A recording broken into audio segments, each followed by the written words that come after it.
So the first example here is equitable use. I will let you know as we begin this segment, the third page in your handout is this information just in a chart form. So when it comes to equitable use, what does this look like? It looks like flexibility in how information is presented, how students are asked to respond to the information or demonstrate knowledge. In other words, are they turning in papers? Are they doing multimedia projects, video projects, audio recording, drama and music performances? In today's day and age, technology is made, I think, readily accessible. That's the guideline. I know that I've looked into, Apple, and they know that there's this transition from, all right, we have this certain demographic in mind that we want to engage, and they might be hesitant in transitioning because, well, I've never used a Mac, I don't know what that looks like. Well, they totally wipe that concern out by having video tutorials on how to use every single program. And those video tutorials, guess what? Closed captioned. All right, so it's accessible to a variety of different users. When you're talking about equitable use, making sure that student users are able to access this content. I'll show you guys a free screen reader. So when we're talking about the economics of universal design, we want it to be affordable and available. Adobe has come up with a free screen reader that's available. If you have any PDF, you should be able to access it. We'll try it here at the end so I can at least demonstrate what that looks like. And then last but not least, web accessibility would be a key here. There is legislation that's moving through currently to really push for this idea of accessible technology and electronic content. If you're interested in watching a session that took place at the House of Representatives, if you go to the CAST website, there's a webinar on there. With this idea, there are different ways that we'll want to, as a college, look at making all of our content accessible, right? If we're talking about posting items on Blackboard, that sort of thing, I'm thinking of specifically a type of technology that really works for making different things accessible. It's called Text Help. And it will actually read, say you're a history instructor, and to go along with your lesson, you went and visited a historical site, you have pictures, you want to post those on Blackboard for your students to access, only there's someone that is having difficulty reading a plaque. You know how those plaques, it's just the raised text. That can be somewhat difficult. This Text Help program, you can actually take a snapshot, and provided the characters are clear enough, because sometimes if these plaques have been around for a while, they're a little worn on the edges, it can actually read a graphic image. Right now, it's the only technology that will do it. All right, so it's pretty neat to see how they're progressing in these areas. All right, when we're talking about flexibility and use, think about going to a museum. When you go to a museum, what are you able to do these days? Interact with the content. I can go up there, there's that touch screen again, I can put on headphones and listen to something. Maybe they don't even have headphones anymore. You just hit a button and you can listen. Or I want to read. Visually, I need to see a timeline. That's how I learn best or retain information. So think about how that might translate to a classroom setting. Now when we're thinking about, oh geez, I might have to do this, contact your publishers. Publishers recognize this, and they're coming up with great web resources that you can go directly online, pull videos that they've already put together, content, and you can just pull that straight from their website and drop it into Blackboard and use with your students. Jan in the bookstore is also helpful for that if you've got a standard textbook and need some assistance. She's got contacts and information also.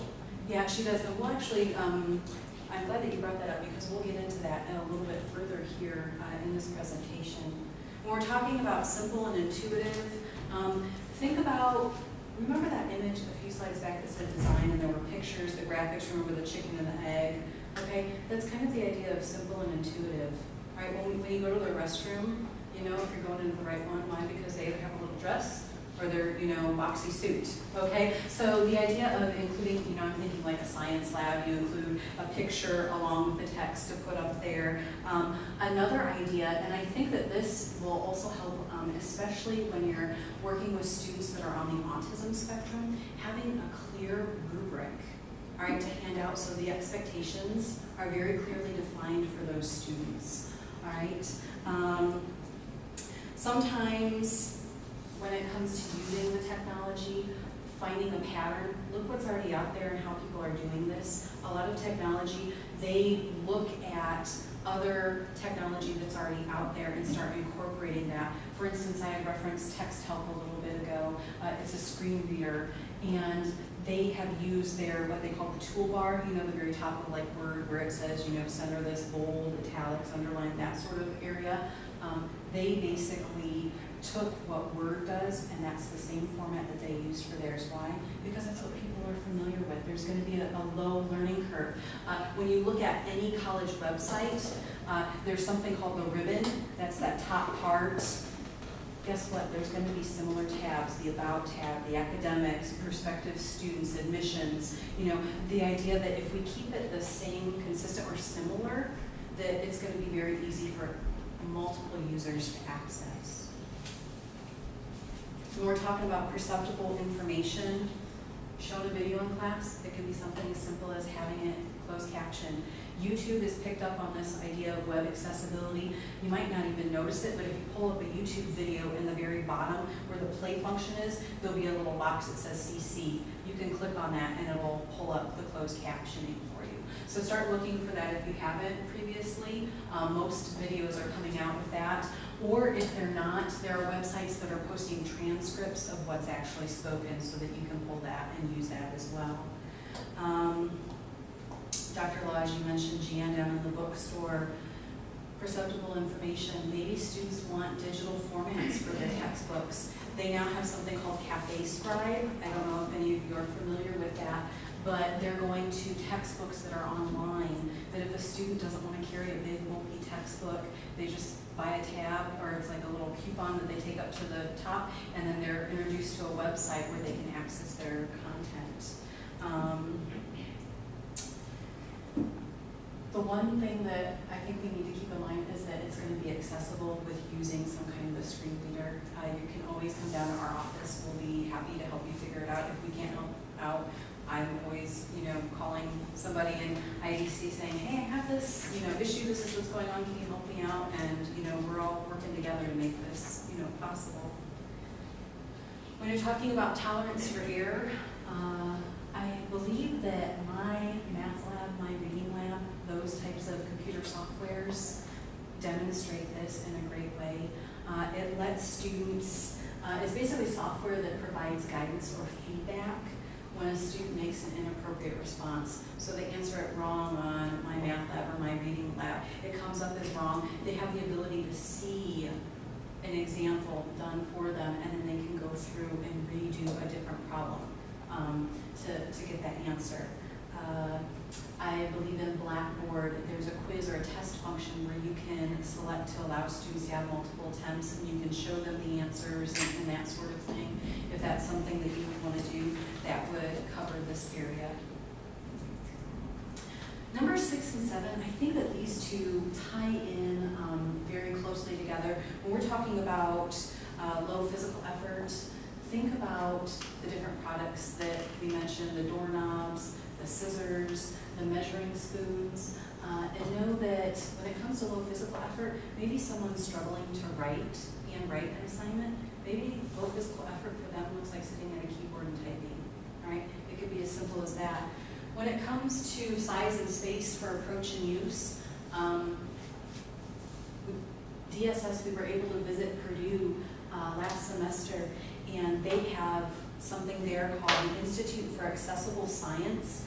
And this science lab is amazing. They're taking these ideas of universal design and applying it in a science lab setting. So what does that look like? Making sure that there are adjustable height work workstations, so that if someone is in a wheelchair and they need something higher or lower, they have that option. There are spaces for sinks and paper towels and light switches that are placed at a lower setting so that everyone can reach it. I don't know what these things are called, but in the science labs upstairs, there are these big cubicles in the back that you can work in, and they have the knobs on the outside. Guess what? They're moving from that knob to a lever action, okay? And then they also have some of the equipment that they use that they're changing. So just keeping in mind that if you have a student with a disability that might need assistance during an emergency evacuation, what's your plan for that? How is that going to happen? All right, what is that going to look like? So it's basically keeping in mind all of the users. When it comes to a community of learners, look at group work. There's also a study in conjunction with Universal Design for Learning. It's called differentiated instruction. I know that there are a couple of instructors here that really work to do this, where they really structure their study groups. The idea here is that we want them to be learners that help support each other. Because the reality is, do we always have the time as instructors to reach out to every single last student? No, but they're learning and they're figuring things out, and they can use what they're learning and figuring out to help others.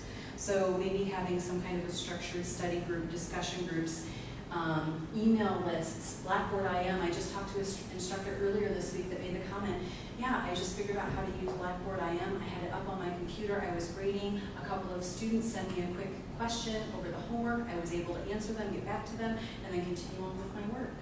All right. So it's that idea of fostering communication amongst students and then between the students and the faculty.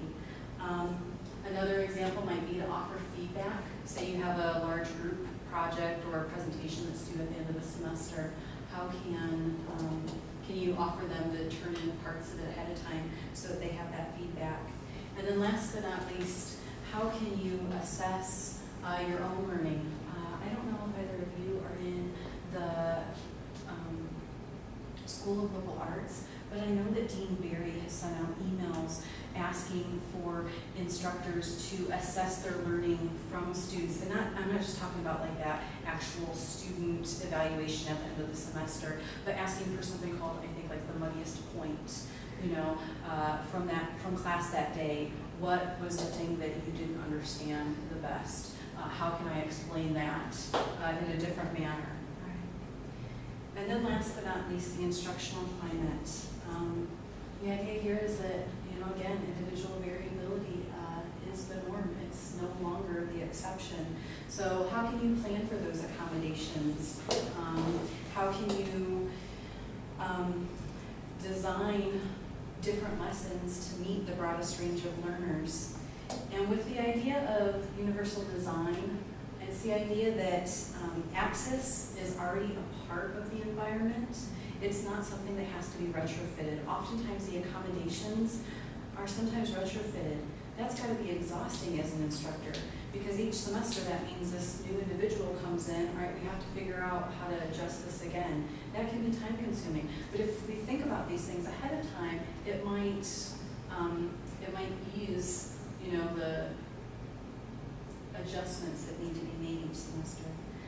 This could be something like a statement in the syllabus. I know there is a DSS statement that's in there, but maybe bringing that attention to students. If you have disability accommodations that you need to speak with or other learning needs, come and see me. And then just basic practices that reflect high values in respect for diversity and inclusion. So just as some of the products that we talked about earlier were universal design that we're using and not even realizing, I hope that from today you realize that, hey, there are some things that I'm already doing in my classroom that are considered universal design.